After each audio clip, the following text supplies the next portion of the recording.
BSP की इस विशाल चुनावी जनसभा में इकट्ठा हुए पार्टी के सभी छोटे बड़े पदाधिकारी एवं कार्यकर्तागण, आज आप लोग देश में व यहाँ आपके उत्तर प्रदेश स्टेट में भी लोकसभा के लिए हो रहे आम चुनाव में अपनी पार्टी के उम्मीदवारों के समर्थन में अर्थात आजमगढ़ मंडल से आजमगढ़ सदर लोकसभा की सीट से श्री मशहूर सबिया अंसारी, लालगंज सुरक्षित लोकसभा की सीट से डॉक्टर इंदू चौधरी, घोसी लोकसभा की सीट से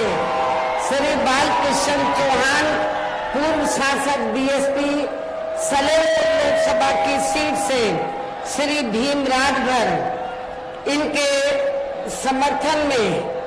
मुझे सुनने के लिए यहाँ इकट्ठा हुए हैं, तो उसके लिए मैं आप सभी लोगों का हार्दिक दिल से आभार प्रकट करती हूँ। वैसे आप लोगों को ये मालूम है कि हमारी पार्टी कांग्रेस, बीजेपी व अन्य किसी भी विरोधी पार्टी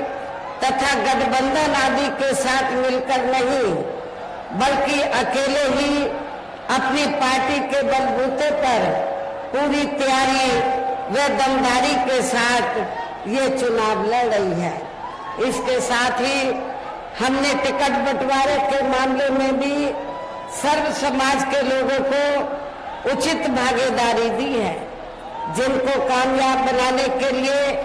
अपनी पार्टी के लोग पूरे जी जान से लगे हैं। हालांकि आज यहाँ आपकी इकट्ठा हुई अपार भीड़ व भीड़ के जबरदस्त जोश को भी देखकर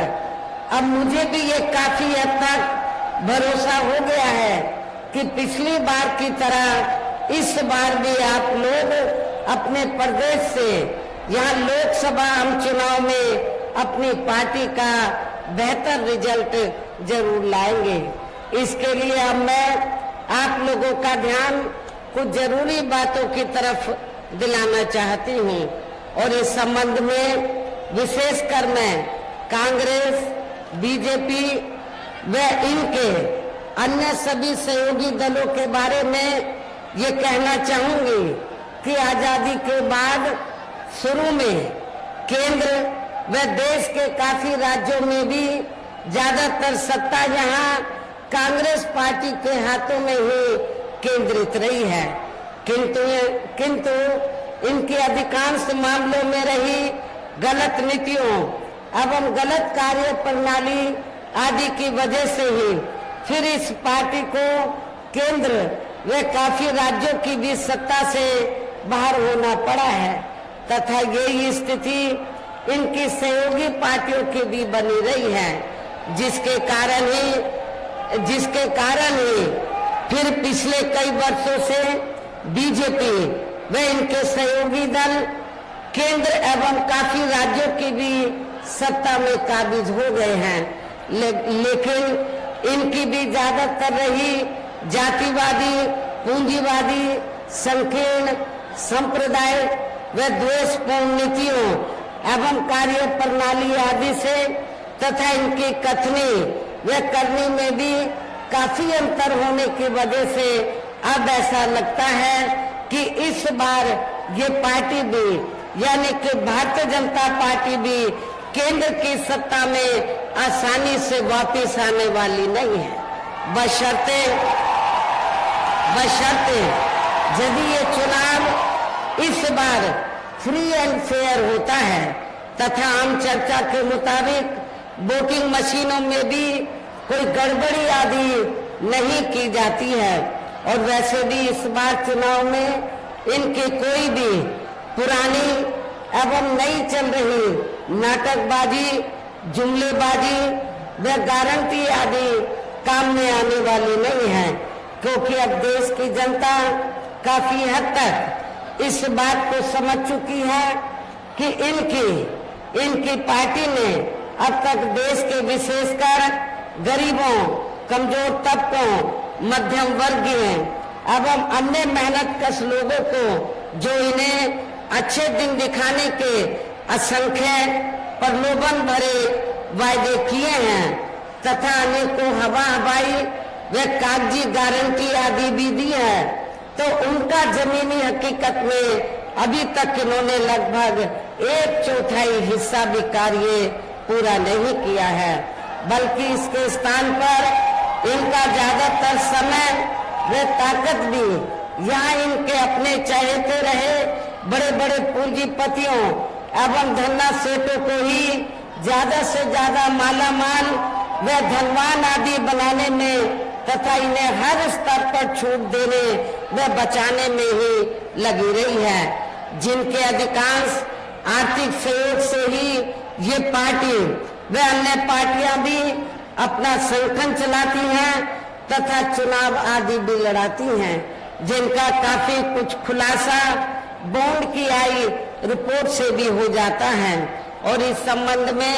वैसे आप लोगों को ये मालूम है कि अभी कुछ दिन पहले माननीय सुप्रीम कोर्ट ने रिपोर्ट दी है और रिपोर्ट से ये खुलासा हुआ है कि इस देश में कांग्रेस, बीजेपी व अन्य जो जातिवादी पार्टियां हैं, पूंजीवादी पार्टियां हैं, तो पूरे देश में बीएसपी को छोड़कर जितनी भी पार्टियां हैं उन्होंने इस देश के बड़े बड़े पूंजीपतियों व धन्ना सेठों से तो पार्टी के संगठन को चलाने के लिए, चुनाव आदि लड़ाने के लिए अरबों खरबों रुपया इस देश के बड़े बड़े पूंजीपतियों व धन्ना सेठों से लिया है। किसके जरिए? बॉन्ड के जरिए। लेकिन बहुजन समाज पार्टी ही एक अकेली एक ऐसी पार्टी है जिसने बॉन्ड के जरिए एक भी रुपया इस देश के किसी भी बड़े पूंजीपति या धन्ना सेठ से नहीं लिया। इससे साफ जाहिर होता है कि हमारी पार्टी दूसरी पार्टियों की तरह बड़े बड़े पूंजीपतियों व धन्ना सेठों की आर्थिक मदद लेकर ना तो अपना संगठन चलाती है न चुनाव आदि लड़ाती है, बल्कि हमारी पार्टी बीएसपी के मेंबरशिप के जरिए वे मेरे जन्मदिन के मौके पर थोड़ा थोड़ा धन इकट्ठा करके चुनाव के दौरान भी अपनी पार्टी के लोगों से थोड़ा थोड़ा आर्थिक सहयोग लेकर हमारी पार्टी के संगठन को चलाती है और चुनाव आदि भी लड़ाती है। इससे ये स्पष्ट है। इसके साथ ही अब ऐसा लगता है कि कांग्रेस पार्टी की तरह ही बीजेपी ने भी केंद्र की तमाम सरकारी जांच एजेंसियों का ज्यादातर राजनीतिकरण कर दिया है। इसके अलावा देश के किसान वर्ग भी वर्तमान बीजेपी की सरकार में शुरू से ही अपनी विभिन्न समस्याओं को लेकर काफी ज्यादा दुखी व परेशान रहे हैं और अभी भी हैं, जबकि यूपी में 4 बार हमारी पार्टी की रही सरकार ने इनके हितों का भी हर स्तर पर विशेष ध्यान रखा है और हमारी पार्टी के नेतृत्व में बनी सरकार ने अपनी चारों हुकूमतों के दौरान हमने उत्तर प्रदेश में किसानों को खेती करने के लिए सस्ते साधन उपलब्ध कराए और इतना ही नहीं, उनकी फसल का भी हमारी पार्टी की सरकार ने समय से उचित दाम दिया है। इतना ही नहीं, बल्कि केंद्र में पूर्व की रही कांग्रेसी सरकार की तरह ही वर्तमान भाजपा सरकार में भी इनकी जातिवादी, हीन, सांप्रदायिक एवं पूंजीवादी सोच व नीतियों के चलते ही पूरे देश में सर्व समाज में से खासकर गरीबों, दलितों, आदिवासियों, पिछड़े वर्गों, मुस्लिम एवं अन्य धार्मिक अल्पसंख्यक समाज के लोगों का भी पूर्ण रूप से विकास व उत्थान आदि नहीं हो सका है। और इस संदर्भ में वैसे आप लोगों को ये मालूम है कि पूरे देश में यहाँ दलितों, आदिवासियों एवं अन्य पिछड़े वर्गों का सरकारी नौकरियों में वर्षों से अधूरा पड़ा आरक्षण का कोटा भी अभी तक पूरा नहीं भरा गया है। विशेषकर SC व ST वर्गों के सरकारी कर्मचारियों का पदोन्नति में आरक्षण भी अब काफी हद तक प्रभावहीन ही बना दिया गया है। और यहाँ मैं खास तौर से आजमगढ़ मंडल के दलित वर्ग के लोगों को ये बताना चाहती हूँ कि जब समाजवादी पार्टी सत्ता में थी,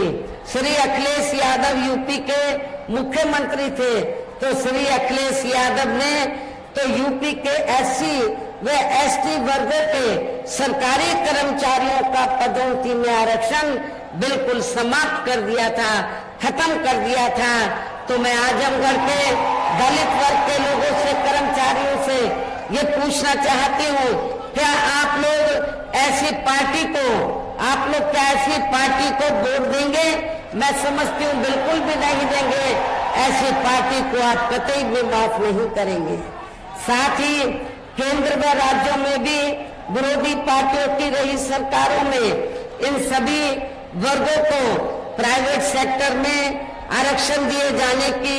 व्यवस्था किए बिना ही इनकी सरकारों के ज्यादातर सरकारी कार्य अब प्राइवेट सेक्टर के जरिए ही इनके बड़े बड़े पूंजीपतियों व धन्ना सेठों आदि को ही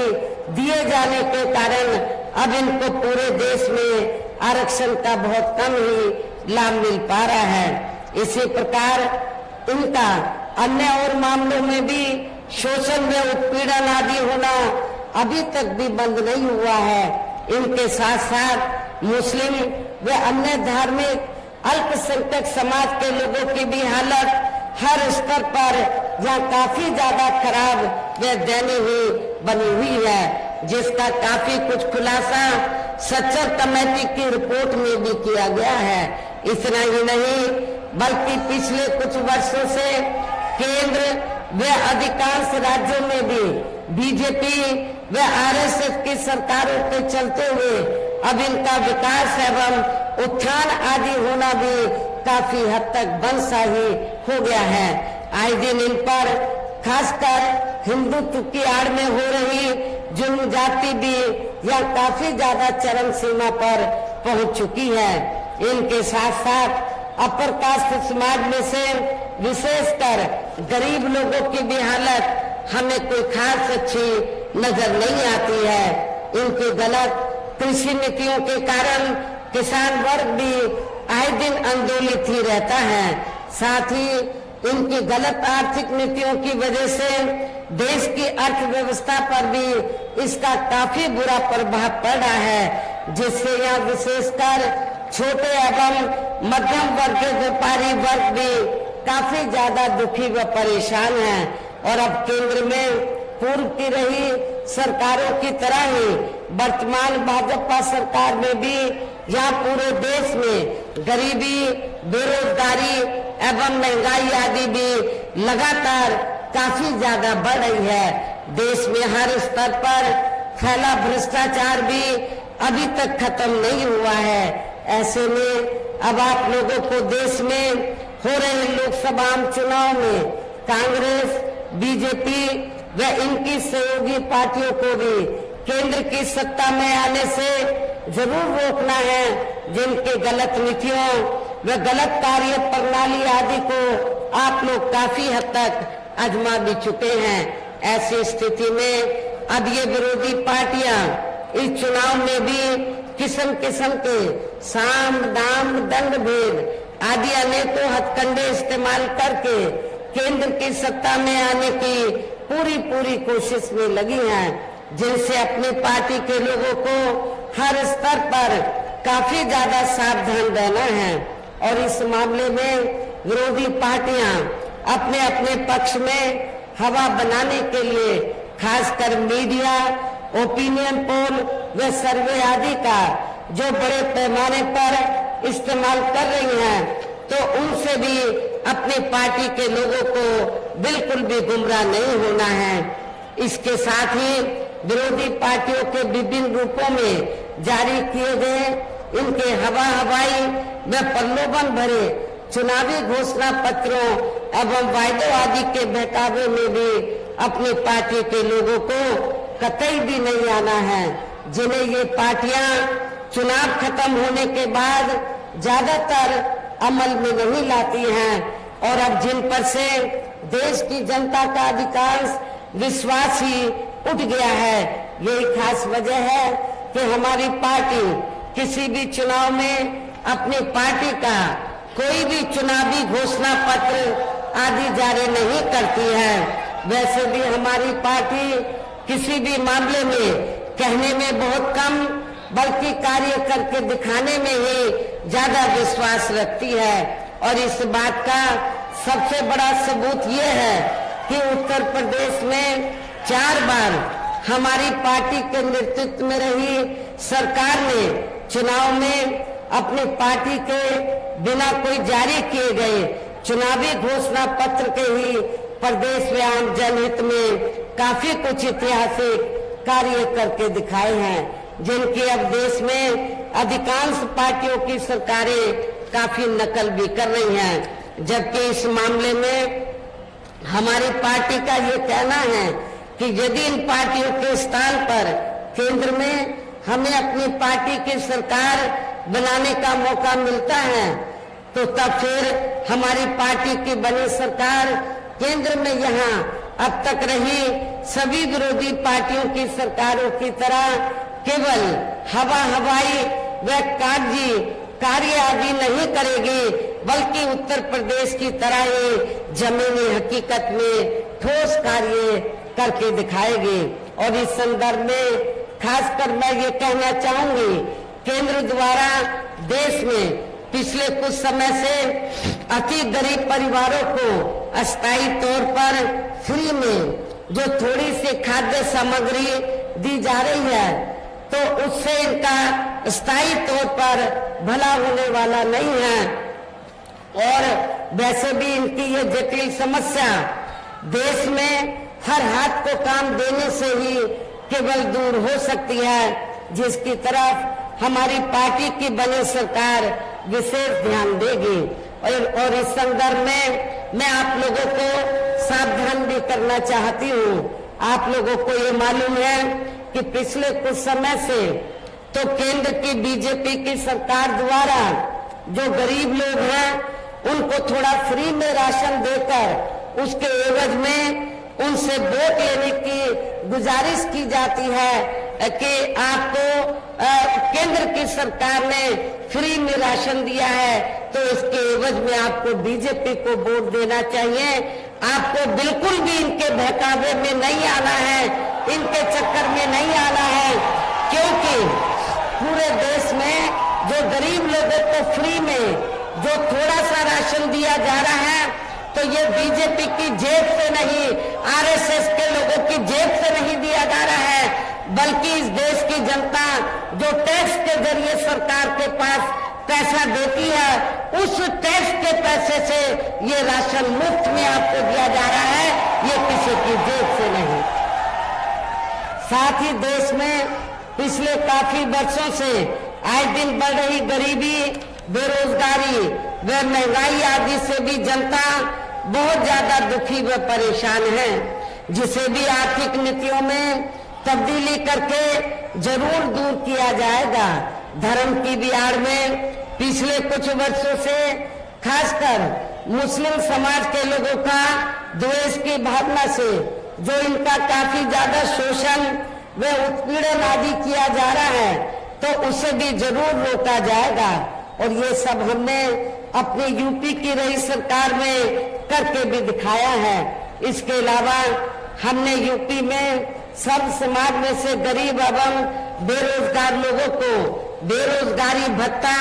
आदि न देकर उन्हें बड़ी तादाद में रोटी रोजी के साधन भी उपलब्ध कराए हैं, जो अब ये कार्य भी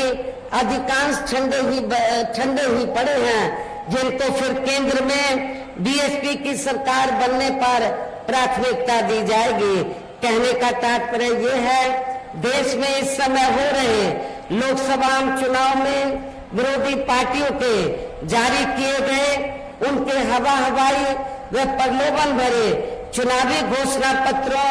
आदि के बहकावे में अब यह खासकर देश के अति गरीबों, मजदूरों, बेरोजगारों एवं अन्य मेहनतकश लोगों को बिल्कुल भी नहीं आना है और अब इन्हें ऐसी सभी विरोधी पार्टियों को हर हालत में केंद्र की सत्ता में आने से जरूर रोकना है, जिनकी कथनी व करनी में काफी अंतर रहा है तथा जिन्हें ये लोग बरसों से आजमा भी चुके हैं। ऐसे में अब मेरा यही कहना है कि आप लोगों को अपने खुद के व अपने प्रदेश एवं देश के भी हित में अपने वोटों को यह कांग्रेस, बीजेपी व अन्य विरोधी पार्टियों को न देकर केवल अपनी एकमात्र हितैषी पार्टी बहुजन समाज पार्टी को ही देना है, जो ये पार्टी उत्तर प्रदेश की तरह ही केंद्र में भी अपनी पार्टी की सरकार बनने पर फिर पूरे देश में यह अपनी पार्टी की सर्वजन हिताय व सर्वजन सुखाय की नीतियों पर आधारित सरकार चलाएगी। इसके साथ साथ केंद्र से जुड़ी आपके क्षेत्र के जो भी यहाँ स्थानीय समस्याएं होंगी तो उन्हें भी फिर दूर करने का हर संभव पूरा प्रयास किया जाएगा। और इस मामले में आज मैं आप लोगों को ये विश्वास दिलाना चाहती हूँ कि आप लोगों के पूर्वांचल की लंबे अरसे से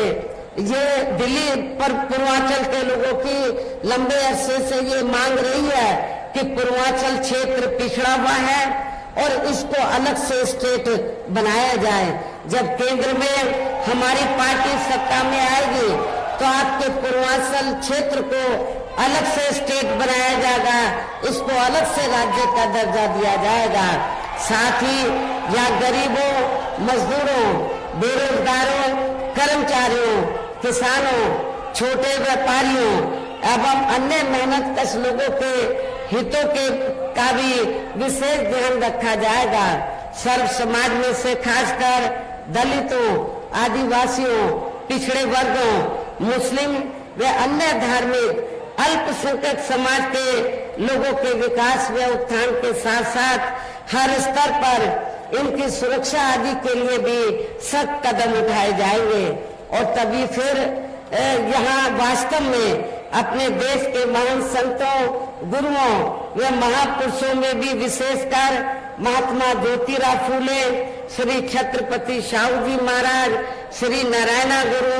बाबा साहब डॉक्टर भीमराव अम्बेडकर एवं मान्यवर श्री कांशीराम जी आदि का अधूरा रहा सपना जरूर साकार हो सकता है, जिनको यूपी में हमारी पार्टी की रही सरकार द्वारा हर स्तर पर पूरा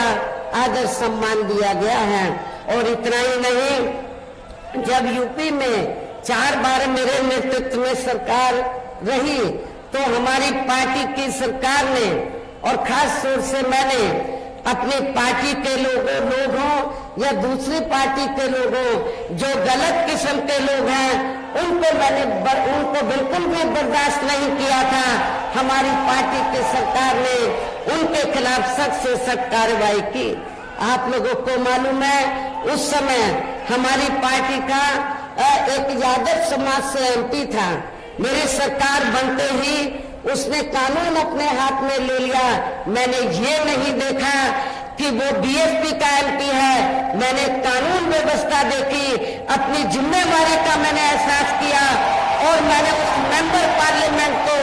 अपने मुख्यमंत्री के बंगले में बुलाकर तो उसको मैंने जेल के हवाले कर दिया था। इसलिए मैं आप लोगों को बताना चाहती हूँ, यदि इस पार्टी मूवमेंट को आगे बढ़ाना है तो आप लोगों को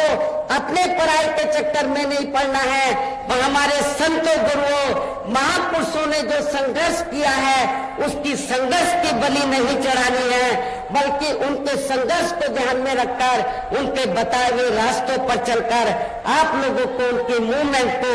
आगे बढ़ाना है। इन्हीं खास बातों के साथ ही अब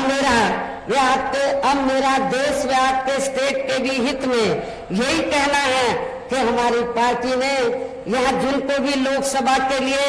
चुनाव के मैदान में उतारा है, हमने, आप लोगों को मालूम है, मुस्लिम को भी हमने मौका दिया और पिछड़े वर्ग से भी हमने मौका, पिछड़े वर्ग से भी हमने विभिन्न जाति के लोगों को मौका दिया है, क्योंकि हमने ये जो मऊ घोसी लोकसभा की सीट है, तो हमने यहाँ से बालकृष्ण चौहान जो पहले बीएसपी से चुनाव जीत चुके हैं, तो इनको चुनाव के मैदान में उतारा है। राजभर वोट भी काफी है,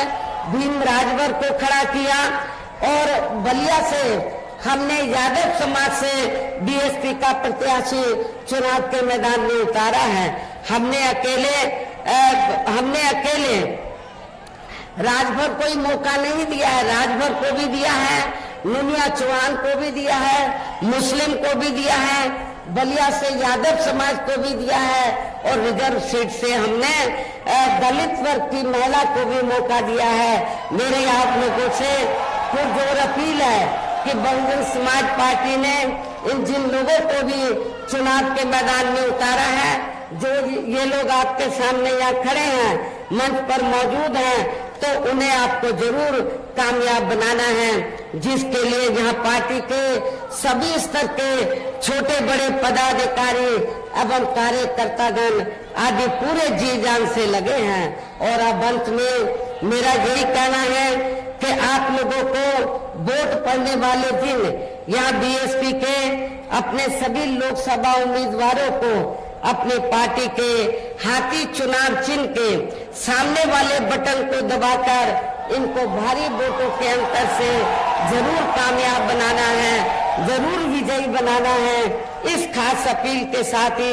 अब मैं अपनी बात यही समाप्त करती हूँ। जय भीम, जय भारत।